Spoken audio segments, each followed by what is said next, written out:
Buonasera a tutti voi e bentornati nella mia cucina. Oggi per cena branzino gustoso. Se siete curiosi, allora io, beniga di gonto.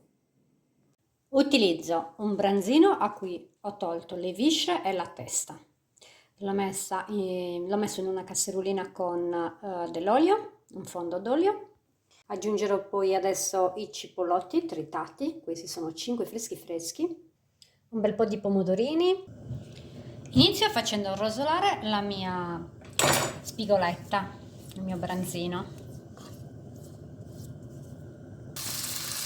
In un lato ha già rosolato, l'ho girata con un mestolo e mi sono aiutata con delle pinze.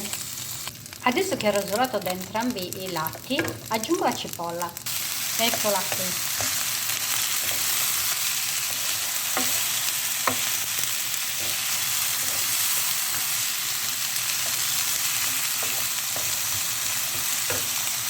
Due pomodori secchi che triterò, un pezzettino di peperoncino ed ora bagno con della vernaccia di oristano. Io ne metto sempre tanta perché ci piace. Un pochettino di prezzemolo e di origano fresco appena raccolto, lo vedete? Lo trito così grossolanamente a mano. A questo punto che la vernaccia è pressoché evaporata, aggiungo i pomodorini. Sono dei ciliegino tagliati a pezzetti che ho già salato. Guardate che bei colori il mio piatto. Ora diminuisco la potenza della fiamma, copro con un coperchio e faccio cuocere per circa 10 minuti. Il pesce vuole pochissima cottura. Ecco qua.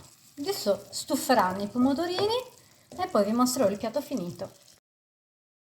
Ho aggiunto anche una grattatina del mio limone perché era qui sul lavandino e il limone sta sempre bene dappertutto. Aggiungerei anche qualche oliva e qualche cappero perché in un'altra ricetta con la spigola si sposano benissimo, si sposano benissimo. Eccolo qui, l'ho servito con 2 crostini di pane integrale.